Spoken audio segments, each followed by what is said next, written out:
super excited because school's out, and so it's summertime, and that means we're firing up our grill, we're plugging in our smoker because we do an electric smoker, and that thing is amazing. It is grilling season. School is out, grilling equals grilling season. So Memorial Day is coming up, Father's Day is coming up, 4th of July, Labor Day, all of those we grill. Or we turn on our smoker, we light up our pizza oven, all of that. It is so much fun to be outside cooking with fire, and I love it. So we are huge, huge, huge barbecue fans around here. If you're new, let me introduce myself. I'm Wendy, and I write the food blog Around My Family Table. I've been doing that for over 10 years now. I can't believe it. It's crazy. 10 years doing this. And I do have 3 cookbooks that I want to tell you about that have been published. My first was Smoke It Like a Pitmaster, which is where I'm getting this recipe today. It's my basic barbecue rub, and it is delicious. It's great on anything, just for simple meals. I also wrote Smoke It Like a Texas Pitmaster because I am from Texas, and there is nothing better, in my opinion, than Texas barbecue. And then the last one, the most recent one, is Live Fire, and this is anything with a fire: camping, pizza oven, grilling, kamado, rotisserie, anything that uses fire, that's in this one. And this one is great. This is my most recent. And then, Smoke It Like a Texas Pitmaster. And honestly, I know we're not supposed to have favorites, like favorite kids, favorite dogs, favorite books. This one is my favorite. I absolutely love this book. I poured my heart and soul into this book. Oh, I did in all of them, but I really did in this one, and I love it. And then, like I said, we're cooking out of this one. Let me show you. We're doing the basic rib rub, or basic barbecue rub. It's not just for ribs, it's for anything barbecue. It can go on chicken, it could go on, you could put it on steak, pulled pork, or pork chops, pork butt, pork shoulder, pork. You could also put it on brisket. You could do so much with this. It's just a great all-around rub just to have on hand in your pantry. So let's go ahead and get started. And I'll tell you why I like to make my own seasoning blends at home in just a minute. But here's everything that we need. This is so easy. Y'all probably have everything you already need. You probably have everything you already need in your pantry. These are just super basic, but it packs a punch. It is so good and gives so much flavor to everything. So this is what we have: garlic powder, cayenne pepper. Sorry, I have to look. There's no labels on the back. Chili powder, paprika, a little thyme, and some black pepper, of course kosher salt, and there's always got to be some brown sugar. Always brown sugar. Well, not always, but most of the time there's brown sugar. So this is so easy. You can just put it into a mason jar. You can put it in a baggie. You can put it, I have like little Gladware containers filled with seasoning blends. This is a Chipotle seasoning that I have on hand. Here's my taco mix. I have it just in a mason jar, and it's easy because you just shake them up and they're good to go. So let's get started making this one. The first thing is half a cup of brown sugar. Sorry, my measuring cup was missing. It must be in the washer. So first things up, I just put a half a cup of brown sugar, just lightly packed. It doesn't have to be. Let's move this out of the way so y'all can see. There we go, that's better. So, like I said, half a cup of brown sugar into my container.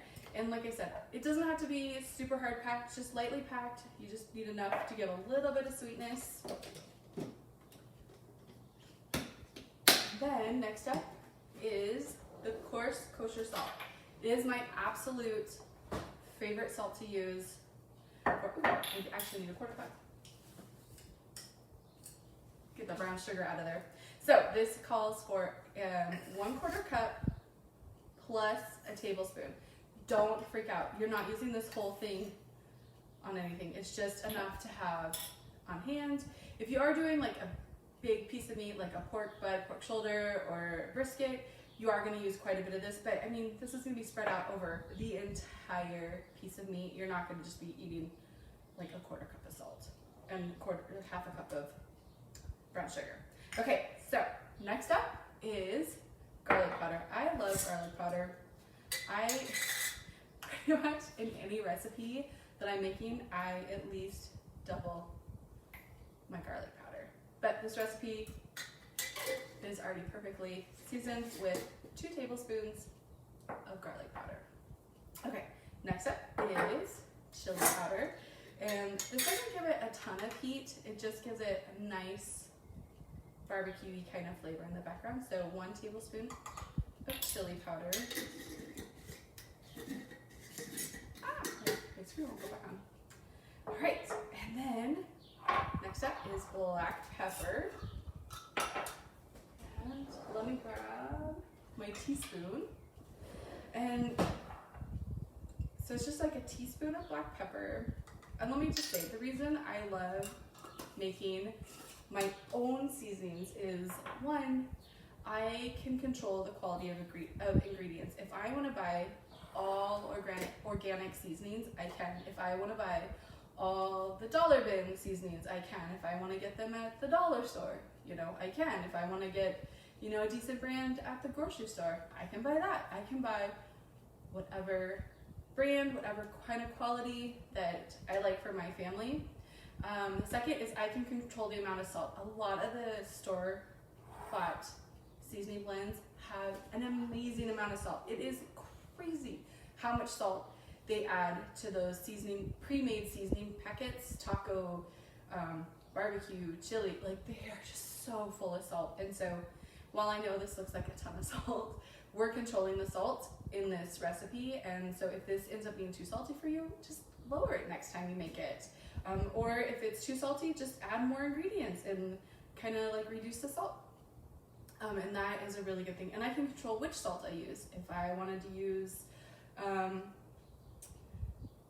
French salt, sorry, I had to think. French salt, I could use French salt. If I want to use Himalayan salt, I can use that. If I just have table salt, I can use that. My personal favorite is kosher salt, and I just keep it in this salt pig, and it's great. So yeah, I just reach in and grab it, and it's perfect for quick, easy access. You could do this with any salt that you like. You just keep it in one of these little jars. The other thing is you can customize this to make it what fits your family. So I have a friend who is crazy allergic to cumin, and cumin is in so many things, and so she can't have them. But if you're making a recipe and it calls for cumin, leave it out. Like, sure, the flavor's gonna be a little different, but at least you can have the majority of what it is, and it will be delicious. So you can totally customize it, and it's great. Another reason that I like to do this and make my own is I can make sure there's no weird fillers. So there's no anti-caking ingredients, no, I don't know, food dyes, because there are food dyes that they put into seasoning blends. Isn't that crazy?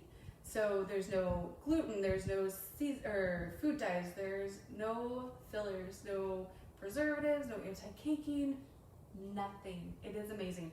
So that is like the biggest reason that I do this. And then lastly is you can just keep the basic stuff on hand, and you can make so many different seasoning blends without having to run into the store whenever you decide you want to make a steak or throw some ribs on the grill. You have everything, and so you just bring it all together and make a rub like this basic rub.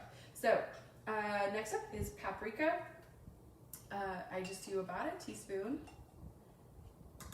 into the jar. Sorry, I was a little long-winded there with why I make my own my own seasonings, but it's great. And then last up is dried thyme. So I have my recipe sitting right here. So dried thyme. I only have a tiny bit. You only need a teaspoon, so I'm just going to dump the rest of the jar in. So I use mason jars to store all of my seasonings. They stay airtight and they look nice, and then I can get my spoons in there to do them. So that's it for this. I mean, really, like less than 5 minutes it took me to make a huge jar of rub. So it's done. You can see it. It looks great. Anyway, just shake it up, and then before you use it, just give it a good shake. Scoop out what you need, and you're good to go. Now, I do want to caution you that if you are using this for meat, sorry, the pepper got me. The pepper got me. If you're using this for meat, just be careful not to touch what's in the jar and then touch the meat and back and forth and back and forth. That will just, that's not good. That will get you sick in the long run. But, you know, you can just dump it out or use a spoon, or I just get my husband to, I sprinkle it on and he does the meat padding, and it's great. So this is that. If you are interested in the full recipe and directions, like I said, it is in the book, and there's a ton of barbecue recipes in here for the smoker. You can also use it, like I said, on any chicken, any pork, beef, really anything. It is absolutely delicious and gives a ton of flavor. So I hope y'all enjoyed this. It is National Barbecue Month, so that's why I'm sharing this super simple rub with you, so you can get out and barbecue and have a great time. And that's it. So I hope you enjoyed this quick little barbecue rub. And like I said, I'm Wendy from Around My Family Table. Check me out on my website if you have any questions. Shoot me a DM, send me an email, anything. You can pick up one of the books. They're on Amazon, they're on Barnes & Noble. Sometimes you can get them at Target. At least Target Online, I'm pretty sure, has them. So they're all over the place. You can find them. I do sell autographed ones from my website. You can check out if you are interested. Anyway, I hope y'all have a great day, and thank you so much for joining me again, okay? Take care. Bye.